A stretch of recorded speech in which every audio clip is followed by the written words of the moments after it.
The grand ballroom glimmered under the soft light of golden chandeliers, casting a warm glow on the opulent decor and elegant guests. A sea of well-dressed attendees mingled, their laughter and chatter blending with the soft melody of a string quartet. It was a gathering of the city's elite, CEOs, investors, and socialites, all gathered for a highly anticipated charity gala. Michael strolled into the room, his tailored suit fitting perfectly, a testament to his success. His posture exuded confidence, and his sharp eyes scanned the room as if he owned it. For years, Michael had clawed his way to the top, building a business empire that had earned him power, respect, and immense wealth. Tonight was supposed to be another feather in his cap, a networking event where he could rub shoulders with the most influential people in town. Yet, despite the splendor surrounding him, Michael couldn't shake a faint unease gnawing at the edges of his mind. He sipped his champagne and wandered toward a cluster of prominent businessmen, offering practiced smiles and firm handshakes. Their conversations flowed, boasting about deals closed and milestones achieved, but Michael barely listened.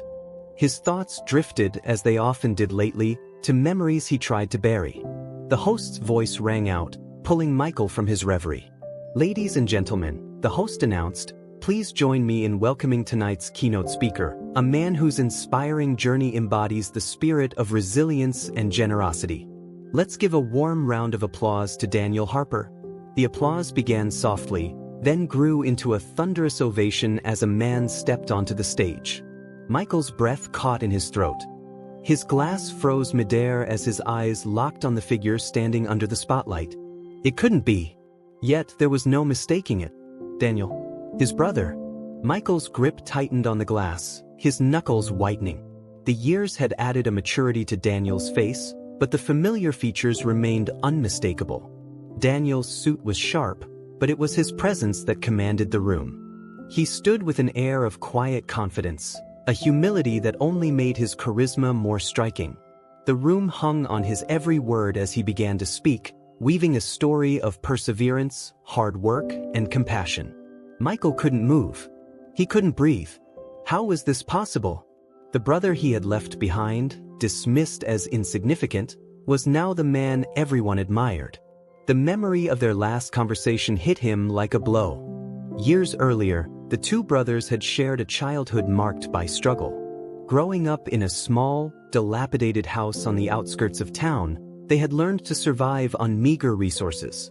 Their parents had done their best, but poverty was a constant shadow, one that Michael had always sworn to escape. "Michael, you've got to slow down," Daniel said one evening, his voice calm but firm as they argued over dinner. Their parents had passed away years ago, leaving them to fend for themselves. Daniel had taken over the family's modest carpentry shop, a business that barely kept the lights on. "Slow down," Michael snapped, his fork clattering onto his plate. "Do you think I want to end up like this forever? Scraping by, fixing tables for people who barely pay us enough to eat?" Daniel sighed, his patience fraying. "It's not about the money, Michael. We've got each other, a roof over our heads. That's more than a lot of people can say." Michael stood abruptly, his chair scraping against the worn wooden floor. "You're content with scraps, Daniel." "I'm not. I want more. I need more." Daniel's voice softened, but his words cut deep. "What's the point of having more if it means losing who you are?" Michael turned away, his jaw clenched. The bitterness in his chest had been building for years, and he couldn't contain it any longer. "You don't get it. You never have. You're too scared to dream bigger, to take risks." "Well, I'm done waiting around for life to change. I'm leaving." The words hung in the air, heavy and final. Daniel's face fell, but he didn't argue. He had always known that Michael's ambition would take him away one day, but he hadn't expected it to hurt this much. "When you leave, Michael, remember this. Money won't fill the emptiness inside you." Michael didn't respond. He grabbed his coat and walked out, leaving behind the only family he had. As Daniel continued his speech, Michael's mind raced through the years that had passed since that night. At first, his decision to leave had felt like the right one. In the city, opportunities abounded. He worked tirelessly, taking every odd job and hustling his way into the corporate world. Slowly but surely, his efforts paid off. Promotions came, along with the wealth and status he had always craved.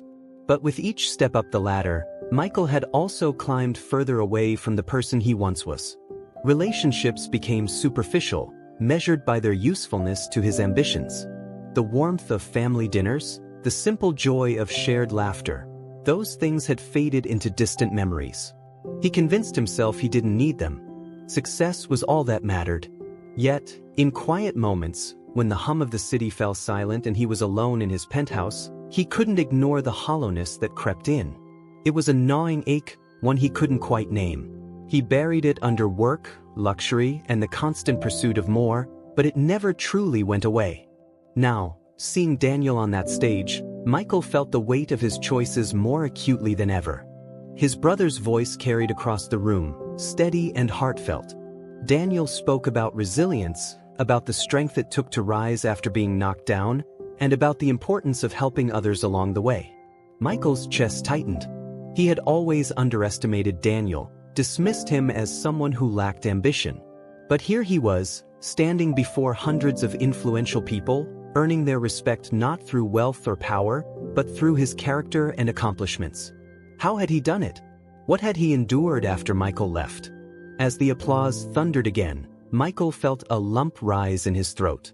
He wanted to leave, to escape the growing tide of guilt and regret threatening to overwhelm him. But his feet stayed rooted to the spot. Michael's grip on the glass tightened, his thoughts spiraling. He watched as Daniel gracefully stepped down from the podium, greeted by an enthusiastic wave of admirers eager to shake his hand or exchange a few words. Daniel's smile was warm, genuine, a sharp contrast to the tight, practiced one Michael had mastered over the years. It struck him then. Daniel didn't seem like a man who was haunted by ghosts of the past. But Michael was. His mind drifted again, back to the years after he left their small hometown. At first, the freedom was exhilarating. He'd moved to the city with nothing but a suitcase and a handful of cash, determined to make something of himself. The early days were grueling. He worked long shifts at menial jobs, saving every penny he could. Every setback only fueled his resolve. He'd promised himself that one day he'd look back on those struggles from the comfort of success. And eventually he did. Michael's rise in the corporate world had been meteoric. By his mid-30s, he was a CEO, commanding a multi-million-dollar company. His name was synonymous with success, and his lifestyle reflected it. Lavish parties, expensive cars, a penthouse with a view of the skyline. It was everything he'd ever dreamed of, or so he thought. What he hadn't anticipated was the loneliness that came with it. Over time, the parties felt hollow, the accolades empty. The relationships he formed were shallow, built on transactions and mutual benefit rather than genuine connection. He told himself he didn't care, but on nights when the city's hum quieted and he was left alone with his thoughts, he couldn't ignore the ache in his chest. What surprised him most was that the ache wasn't for what he had, it was for what he'd left behind. He hadn't spoken to Daniel in years. At first, he'd convinced himself it was because he was too busy. Later, it was pride that kept him from picking up the phone. How could he face the brother he'd abandoned? What would he even say? The thought of Daniel struggling, of him barely getting by, was easier to live with than the possibility that Daniel might not want to hear from him at all. And now, here he was. Not just thriving but celebrated. Michael's chest tightened as he watched Daniel move through the crowd. He wanted to approach him, to say something, anything, but his feet remained rooted in place. What would he even say? Sorry for leaving you behind? Sorry for thinking you weren't good enough? The words felt inadequate. As Michael wrestled with his emotions, a man approached him, pulling him from his thoughts. Michael Turner, right? The man extended a hand. Charles Decker. I've been wanting to connect with you. Great work on the Hathaway merger. Michael forced a smile and shook the man's hand, but his mind was elsewhere. He nodded and exchanged pleasantries, but his gaze kept drifting back to Daniel, who now stood surrounded by a small group of people. Excuse me, Michael said abruptly, cutting the conversation short. He set his glass down on a nearby table and began making his way toward Daniel. Each step felt heavier than the last, the weight of his guilt pressing down on him. As he drew closer, he caught snippets of the conversation. Your story is truly inspiring, one woman said. You've accomplished so much, and yet you still find time to give back. Daniel smiled modestly. I've been fortunate, he said. But none of this would have been possible without the people who supported me along the way. Michael's stomach churned. Did Daniel count him among those people? Or had he erased Michael from his story entirely? He wouldn't have blamed him if he had. Finally, Michael was close enough to speak. Daniel, he said, his voice barely above a whisper. Daniel turned, his eyes landing on Michael. For a moment, his expression was unreadable.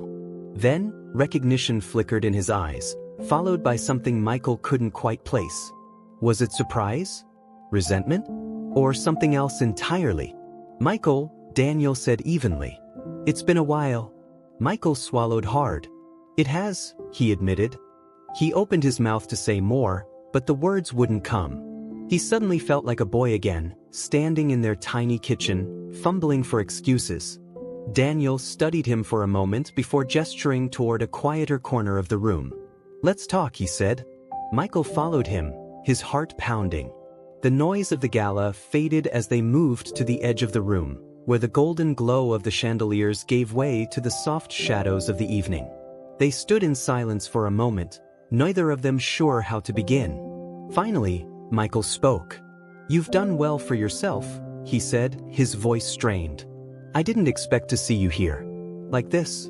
Daniel raised an eyebrow. What did you expect? Michael hesitated. I don't know, he admitted.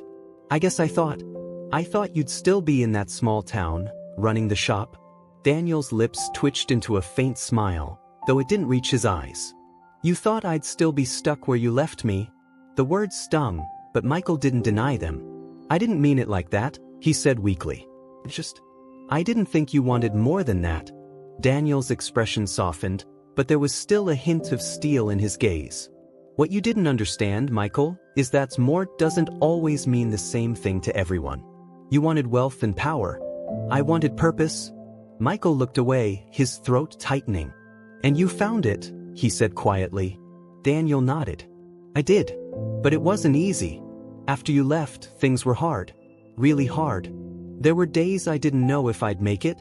Michael's guilt deepened. I didn't know, he said. I should have.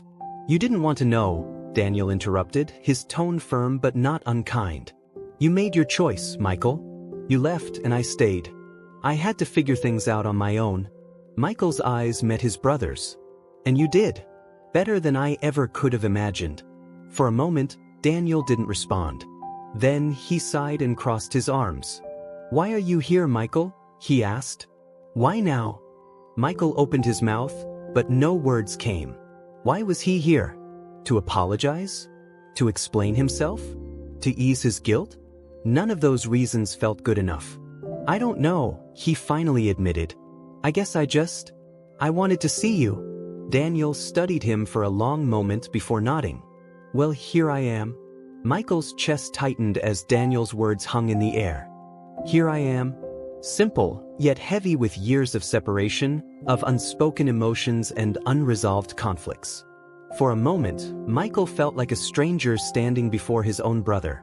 A man he once knew better than anyone, but now seemed almost unrecognizable. I owe you an apology, Michael began, his voice shaky. For leaving the way I did. For thinking we weren't enough. Daniel's gaze softened, but his expression remained guarded. It's not just about you leaving, Michael. It's about what you left behind. You didn't just walk away from me. You walked away from everything we built, from every promise we made. Michael's heart sank. He remembered the promises, those late-night conversations as kids, when they'd sit on the roof of their tiny house, staring up at the stars. They'd talked about the future, about escaping their circumstances together. Always together. I thought I was doing the right thing, Michael said, his voice barely above a whisper. I thought if I made something of myself, it would make everything better. For both of us. Daniel shook his head, a faint smile of disbelief crossing his face. You didn't do it for us, Michael. You did it for yourself. And that's fine. But let's not rewrite history. Michael wanted to argue, to tell Daniel he was wrong, but deep down he knew he couldn't. Daniel's words cut through the carefully constructed justifications Michael had clung to for years. He had left for himself. And in doing so, he'd abandoned the one person who had always been there for him. "You're right," Michael admitted, his shoulders slumping. "I was selfish. I didn't think about how it would affect you. I wanted out." Daniel let out a long breath, his posture relaxing slightly. "And you got out," he said. "You made it. You have everything you ever wanted. So why are you here?" The question hit Michael like a blow. Why was he here? To apologize? To reconnect? To soothe the guilt that had been eating away at him for years? He wasn't sure. All he knew was that seeing Daniel again had stirred something in him, something he couldn't ignore. "I don't know," Michael said finally. I guess I just wanted to see you. To know you're okay." Daniel's lips twitched into a faint smile. "I'm more than okay, Michael. But it wasn't easy getting here." Michael's curiosity piqued. He wanted to know everything. What had Daniel been through?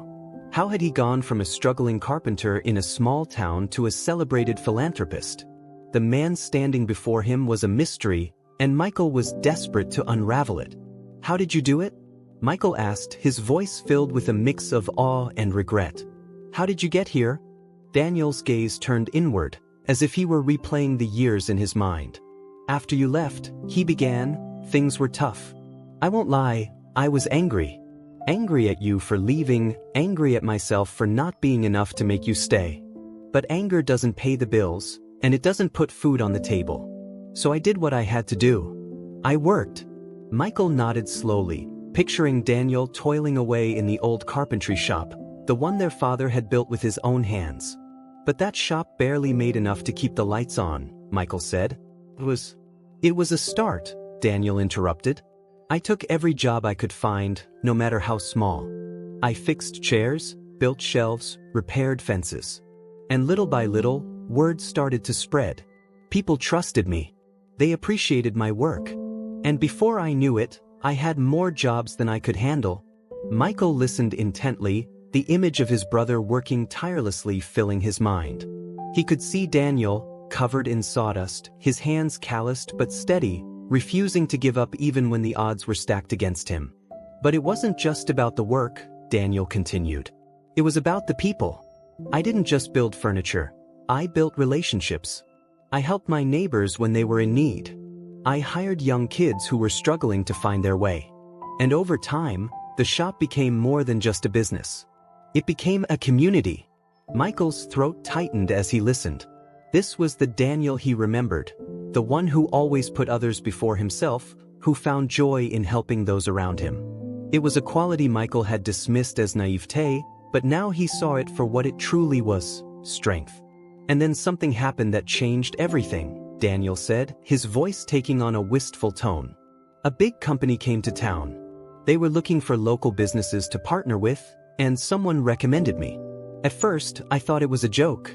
But they saw something in my work, in what I'd built, and they gave me a chance." Michael's eyes widened. "What kind of chance?" "They wanted me to design custom furniture for their stores," Daniel said. "It was a huge contract, bigger than anything I'd ever done. It was terrifying, but I said yes. And that one opportunity opened doors I never even knew existed." Michael could hardly believe what he was hearing. The brother he'd left behind, the one he'd thought would never amount to anything, had built something extraordinary.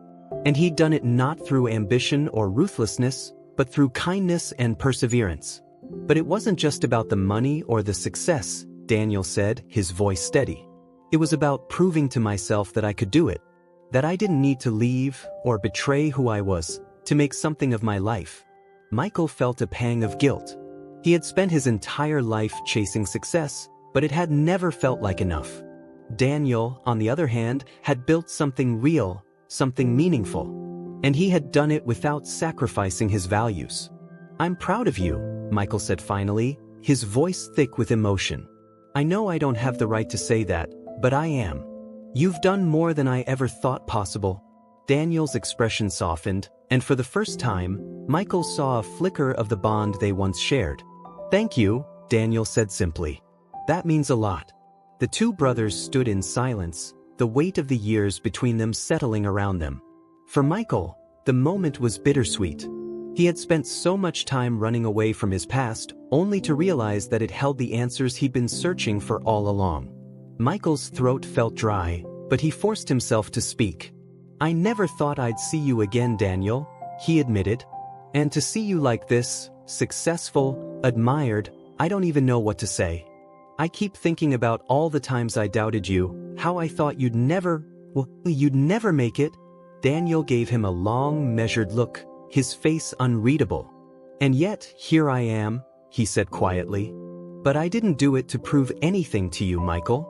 I didn't do it for anyone but myself, and for the people who believed in me." Michael nodded slowly, Daniel's words landing like stones in his chest. He couldn't help but think about the choices he had made, the bridges he had burned. He had always thought success would fill the void inside him, but standing here, face to face with his brother, he realized that the emptiness had only grown. "Do you ever think about the past?" Michael asked, his voice hesitant. "About what happened between us?" Daniel tilted his head, as if weighing his answer. "Of course I do," he said finally. "You don't forget something like that. I'd be lying if I said I wasn't hurt when you left. For a long time, I blamed you for everything that went wrong in my life." Michael flinched, guilt washing over him. "I'm sorry," he said, his voice barely audible. "I was so caught up in my own dreams, I didn't stop to think about what I was leaving behind." Daniel nodded, his expression softening slightly. "I know you are. And over time, I realized that holding on to that anger wasn't helping anyone, least of all me. I had to let it go, Michael. I had to move on." Michael's chest tightened. "I don't deserve your forgiveness." Daniel sighed, his gaze steady. "Maybe not. But forgiveness isn't about deserving. It's about letting go. I forgave you a long time ago, Michael. Not for your sake, but for mine. Carrying that weight, it would have crushed me." Michael felt his knees weaken, his guilt threatening to overwhelm him.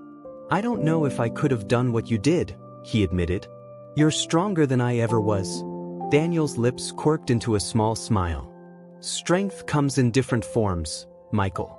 You chased your dreams, and I found mine in staying. There's no right or wrong path, only the one that feels true to you." The words hit Michael harder than he expected. For years, he had measured his success by the size of his bank account, the prestige of his title, the luxury of his lifestyle. But standing here, in the presence of his brother's quiet resilience, he felt small. "Can I ask you something?" Michael said, his voice tentative. Daniel nodded. "Of course. Do you ever wonder what would have happened if I'd stayed?" Michael's voice broke slightly, the question one he had carried in silence for years. Daniel's expression softened, and he leaned back slightly, his arms crossed as he considered the question. "I used to," he admitted. "I used to wonder what things would have been like if we'd faced it all together. But over time, I realized that wasn't my story to write. You had to follow your own path, Michael. And so did I." Michael swallowed hard, his emotions threatening to spill over. "I wish I could go back and change things," he said. "I wish I'd stayed." Daniel shook his head gently. "If you had, neither of us would be who we are today. We might not have found our own strength." Michael wanted to argue, to say that he would trade all his success for a chance to undo the past. But deep down, he knew Daniel was right. Their paths had shaped them in ways neither could have foreseen. "Do you ever think we can rebuild?" Michael asked, his voice laced with hope and hesitation. Daniel's gaze met his, and for a moment, Michael saw a flicker of the bond they had shared as boys. "That depends on you, Michael," Daniel said. "Rebuilding takes time, trust, and effort. It's not about words, it's about actions." Michael nodded, determination flickering in his chest. "I want to try," he said. "I know it'll take time, but I want to be part of your life again. If you'll let me." Daniel's lips curved into a faint smile. "We'll see," he said, his tone cautious but not unkind. "It's a start." For the first time in years, Michael felt a glimmer of hope. It wasn't a resolution, but it was a beginning, a chance to take the first step toward mending what had been broken. As the conversation lulled, the sounds of the gala drifted back into focus. The chatter of the crowd, the clinking of glasses, the soft strains of music, all reminders of the world they had built separately. But for the first time, Michael allowed himself to believe that their worlds might not be so far apart after all. "I'd like to hear more about your work," Michael said, his voice steadying. "What you've built. It's incredible." Daniel's smile widened, genuine and warm. "And I'd like to hear about yours," he said. "Maybe we can start there." Michael nodded, a faint smile tugging at his lips. "Yeah," he said. "Maybe we can." As the two brothers stood side by side, the distance between them seemed to shrink. It was a tentative connection, fragile and uncertain, but it was real. And for Michael, that was enough, for now. The gala continued around them, but for Michael and Daniel, the noise had faded into the background. For the first time in years, they were truly talking, not as strangers separated by years of silence, but as brothers, cautiously bridging the gap between them. Michael's curiosity deepened as Daniel began to share more about his work. "After that first big contract," Daniel said, his voice steady, "things started to grow faster than I expected. I expanded the shop, hired more people who had been struggling like I once was. It wasn't just about making furniture anymore. It became about building something bigger than myself." Michael leaned in, genuinely intrigued. "How did you know what to do?" "I mean, scaling up, hiring, managing everything. It's not easy." Daniel chuckled softly. "It wasn't. I made plenty of mistakes along the way. But I learned as I went. And I had help, people who believed in me and wanted to see me succeed. That made all the difference." Michael nodded slowly, the weight of Daniel's words sinking in. Support. These were things Michael had always shied away from, believing he had to make it on his own. He'd prided himself on his independence, but now he wondered if that pride had cost him more than he realized. "And the charity work?" Michael asked, gesturing to the room around them.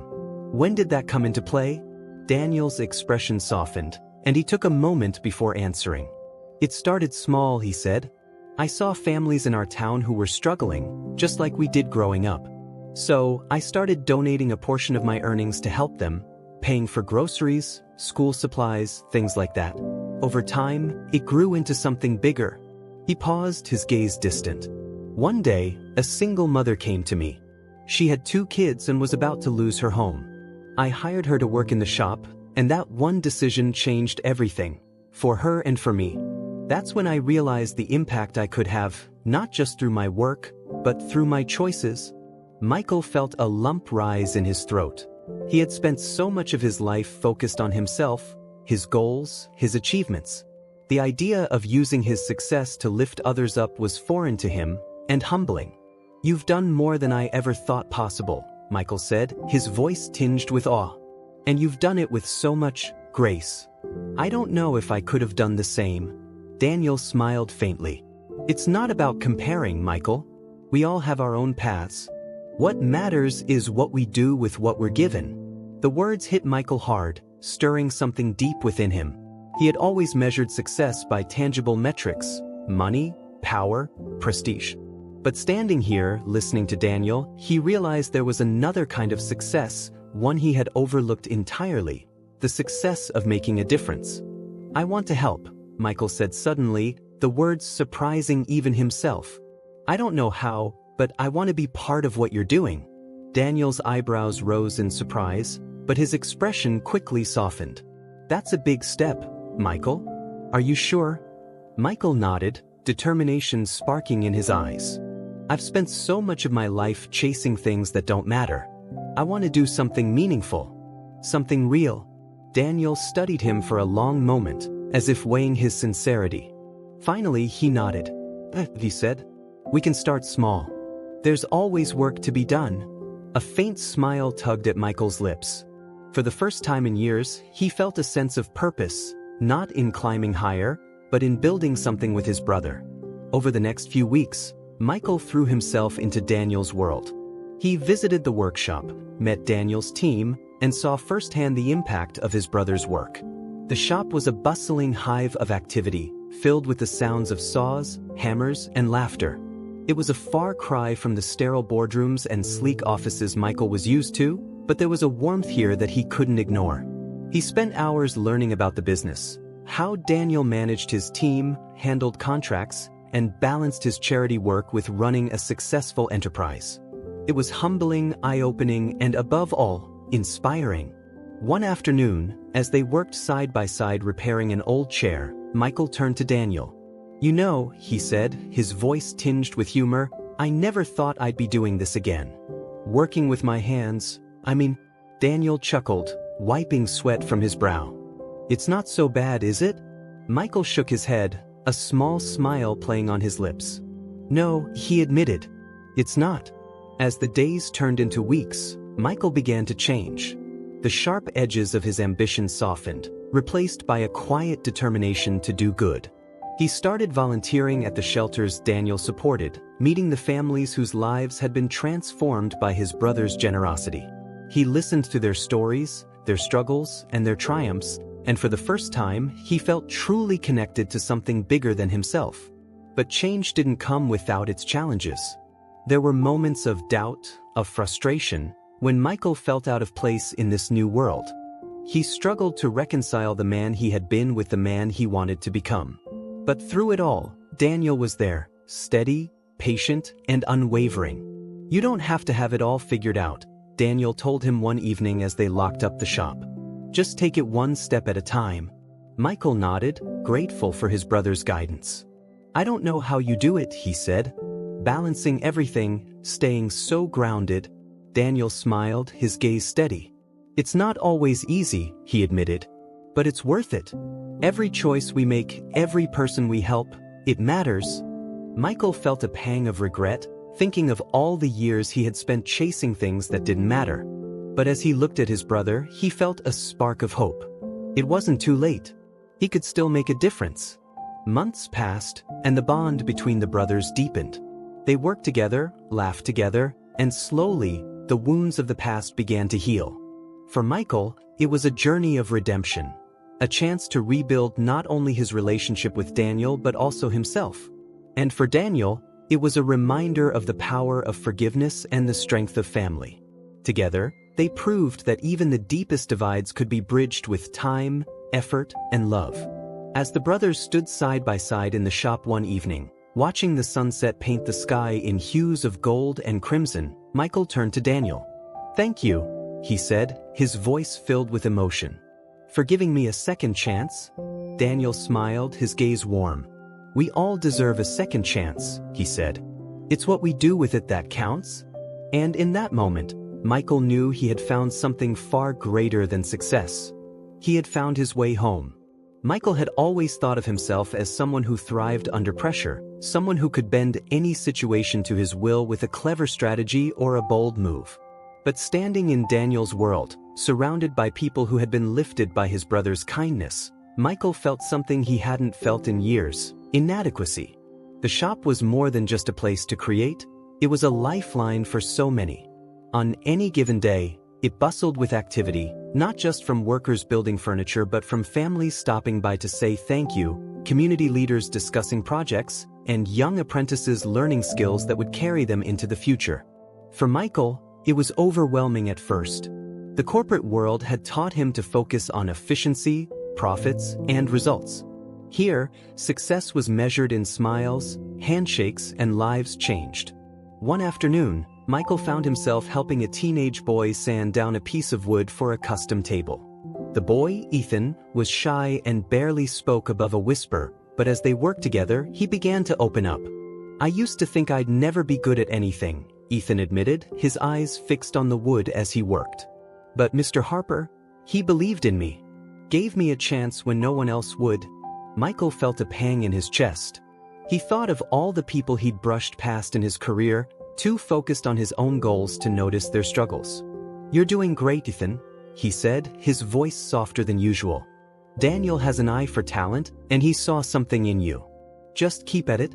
Ethan smiled, the kind of smile that seemed rare for him, and Michael felt a flicker of pride. It was a small moment, but it stayed with him. Later that day, Michael sat with Daniel in the small office at the back of the shop. The room was cluttered but cozy, filled with tools, sketches, and photos of completed projects. Daniel leaned back in his chair, sipping a cup of coffee, while Michael flipped through a binder of designs. "Do you ever miss it?" Michael asked suddenly, setting the binder aside. Daniel raised an eyebrow. Miss what? The simplicity of it all. Before the contracts, the charity work, before everything got so big, Daniel considered the question, his gaze thoughtful. Sometimes, he admitted, there were days when it was just me and the wood, and that felt pure. But what I do now, it's bigger than me. It's not about what I miss. It's about what I can give. Michael nodded, his thoughts drifting. For so long, he had measured his success by what he could take from the world. Now, he was beginning to see the power of giving back, of creating something that lasted beyond himself. One evening, as the brothers worked late in the shop, a woman walked in, her eyes scanning the room nervously. She carried a worn backpack and looked as though she hadn't slept in days. Daniel greeted her warmly, as he did with everyone, and gestured for her to sit. How can we help? He asked gently. The woman hesitated, her fingers clutching the strap of her backpack. I heard you help people, she said, her voice trembling. I lost my job and my landlord's kicking me out. I don't know what to do. Daniel nodded, his expression calm and understanding. We'll figure something out, he said. Do you have kids? She shook her head. Just me. Daniel turned to Michael. Can you grab a cup of tea for her? I'll get the paperwork. Michael nodded and went to the small kitchenette, his mind racing. This was the kind of moment he would have avoided in his old life. Too messy, too personal. But now, he felt a strange sense of responsibility, a desire to help. When he returned, the woman was filling out a form, and Daniel was explaining the resources available to her. Michael set the tea down in front of her, offering a small smile. She looked up at him, her eyes brimming with gratitude, and for a moment, Michael felt something he hadn't felt in years, connection. As the weeks turned into months, Michael's transformation deepened. He began to take on more responsibility at the shop, not because he had to, but because he wanted to. He learned the names of every worker, listened to their stories, and found himself inspired by their resilience. But the changes weren't without challenges. One day, as Michael was reviewing a proposal for a new partnership, he found himself falling back into old habits. This contract needs tighter terms, he said, frowning at the document. We're giving them too much flexibility. Daniel glanced over his shoulder. It's not just about the terms, Michael. It's about the relationship. We're working with them because we trust them and they trust us. Michael hesitated, his instincts screaming against the idea. In his world, trust was a liability. But as he looked around the shop, at the people whose lives had been changed by Daniel's approach, he realized that this was a different kind of world. You're right, Michael said finally, setting the document down. I guess I still have a lot to learn. Daniel smiled. You're doing fine. It's not about being perfect, it's about being willing to grow. The brothers' bond grew stronger with each passing day, but there was still one unresolved question lingering between them. Why had it taken Michael so long to come back? One evening, as they sat outside the shop, watching the sunset paint the sky in shades of gold and crimson, Daniel finally asked the question. What took you so long, Michael? He said, his voice quiet but firm. Why now? Michael stared at the horizon, his chest tightening. I was afraid, he admitted. Afraid of facing you, of facing what I'd done. I thought you'd hate me. Daniel shook his head. I could never hate you, Michael. But I did wonder if you'd ever look back. If you'd ever remember where you came from. Michael swallowed hard, the weight of his brother's words pressing down on him. I never forgot, he said. I tried to, but I couldn't. And the more successful I became, the more I realized how empty it all felt. I thought I had everything, but I didn't have you. Daniel's expression softened, and he placed a hand on Michael's shoulder. You're here now, he said. And that's what matters. In the months that followed, Michael continued to rebuild not just his relationship with Daniel, but his own sense of purpose. He took on more projects, started mentoring some of the younger workers, and even began donating to the causes Daniel supported. For the first time in years, Michael felt like he was part of something meaningful. And though the road ahead was still uncertain, he knew he wasn't walking it alone. As he and Daniel stood side by side in the shop one evening, watching the workers pack up for the day, Michael turned to his brother. Thank you. he said, his voice filled with emotion. "For giving me a second chance?" Daniel smiled, his gaze steady. "We all deserve a second chance," he said. "It's what we do with it that counts." And in that moment, Michael knew he had finally found what he'd been searching for all along. Not wealth, not power, but family. The seasons began to change, and with them, so did Michael. The sharp edges of his ambition softened, replaced by a quiet determination to make amends, not just with Daniel but with himself. Yet, even as their bond deepened, Michael couldn't shake the lingering guilt. He had spent so many years running, chasing after hollow victories, while Daniel stayed behind to face the hard realities of life. How could he ever fully make it right? One crisp autumn afternoon, Michael walked into the shop to find Daniel working on a new project, a sleek wooden bench with intricate carvings. The shop was quieter than usual, the workers having left early to prepare for an upcoming community event. "Need a hand?" Michael asked, rolling up his sleeves. Daniel glanced up with a smile. "Sure. Sand the edges, would you? This one's for the new shelter we're opening next month." Michael picked up a sanding block and got to work, his movements deliberate. "A new shelter?" he asked. "You didn't mention that." Daniel shrugged. "It's nothing flashy. Just a small place for families who've fallen on hard times. We've been working with the city to make it happen."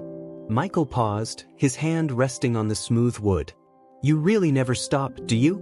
Daniel chuckled. "There's always more to be done." Michael nodded, the weight of Daniel's words settling in his chest. "I admire that about you," he said quietly. "You've built so much, not just for yourself but for others. I don't think I've ever told you how proud I am." Daniel looked up, his expression softening. "Thanks, Michael. That means a lot." The two brothers worked in companionable silence for a while, the sounds of the shop filling the space. It was moments like these that Michael cherished most, simple, unspoken connections that reminded him of the bond they had shared as boys. Later that evening, the brothers sat outside the shop, watching the sun dip below the horizon. The sky was a canvas of orange and purple, the air crisp with the promise of winter. Daniel leaned back in his chair, his gaze distant. "You know," Daniel said, breaking the silence, "there was a time when I thought I'd never see you again." Michael's throat tightened. "I thought about coming back sooner," he admitted. "But every time I did, I told myself it was too late. That you'd moved on, and there was no place for me in your life." Daniel turned to him, his eyes steady. "It's never too late, Michael. I won't lie, there were days when I was angry, when I wondered why you left. But I also knew that if you ever came back, I'd be here. Because that's what family does." Michael looked down, his chest aching with emotion. "I don't deserve your forgiveness," he said. "But I'll spend the rest of my life trying to earn it." Daniel reached over and placed a hand on Michael's shoulder. "You don't have to earn it," he said. "You just have to be here. That's enough." The following week, Daniel invited Michael to the ribbon-cutting ceremony for the new shelter. It was a modest building, tucked away on a quiet street, but it radiated warmth and hope. Families and community members gathered outside, their faces lit with anticipation. As the ceremony began, Daniel stepped up to the small podium, his voice steady and clear. "This shelter represents more than just a roof over someone's head," he said. "It represents a second chance, a reminder that no matter how hard life gets, there's always hope. And we're here to help." Michael stood at the back of the crowd, watching his brother with a mix of pride and awe.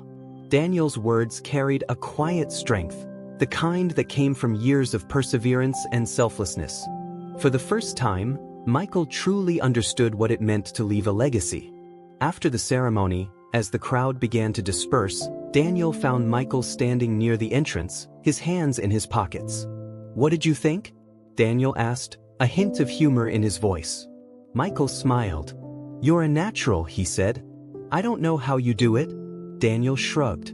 "It's not about being perfect. It's about showing up." Michael nodded, the words resonating deeply. "You're right. And I want to keep showing up, Daniel. For you, for this community, for something bigger than myself." Daniel smiled, his eyes warm. "I'm glad to hear that. We've got a lot of work to do." Over the next few months, Michael became an integral part of Daniel's world. He helped with fundraising, organized events, and even started mentoring some of the younger workers at the shop. Slowly but surely, he began to find his place, not as a successful businessman but as a brother, a mentor, and a friend. One evening, as they locked up the shop, Daniel handed Michael a small wooden box. "What's this?" Michael asked, his brow furrowing. "Open it," Daniel said, a smile playing on his lips. Michael lifted the lid to reveal a beautifully crafted carving of a tree, its roots twisting and intertwining in intricate patterns. At the base of the tree, 2 initials were etched, M and D. "It's us," Daniel said. "No matter where life takes us, we're always connected." Michael's throat tightened, and he blinked back tears. "Thank you," he said, his voice thick with emotion. "This means more to me than you'll ever know." Daniel clapped him on the shoulder. "You don't have to thank me, Michael. Just promise me one thing." "Anything," Michael said. "Don't stop growing," Daniel said, his voice gentle but firm. "We've both come a long way, but there's always more to learn, more to give." Michael nodded, a faint smile tugging at his lips. "I promise." As the years went by, the brothers continued to build their legacy together. The shop thrived, the shelters expanded, and their bond grew stronger with each passing day. For Michael, it wasn't just a second chance, it was a new beginning. And though life wasn't always easy, he knew one thing for certain: he was finally where he belonged. On a quiet evening, as they sat on the porch of Daniel's house, Michael looked at his brother and said, "You saved me, you know." Daniel raised an eyebrow, a playful smile on his lips. "I thought you saved yourself?" Michael shook his head. "No," he said. "You showed me what it means to live with purpose, to give instead of take. I don't think I'd ever have found that without you." Daniel's smile softened, and he raised his glass. "To second chances," he said. Michael raised his glass in return. "To family." And as the sun set on the horizon, painting the sky in hues of gold and crimson, the 2 brothers sat together, content in the knowledge that no matter how far they had wandered, they had found their way back to each other.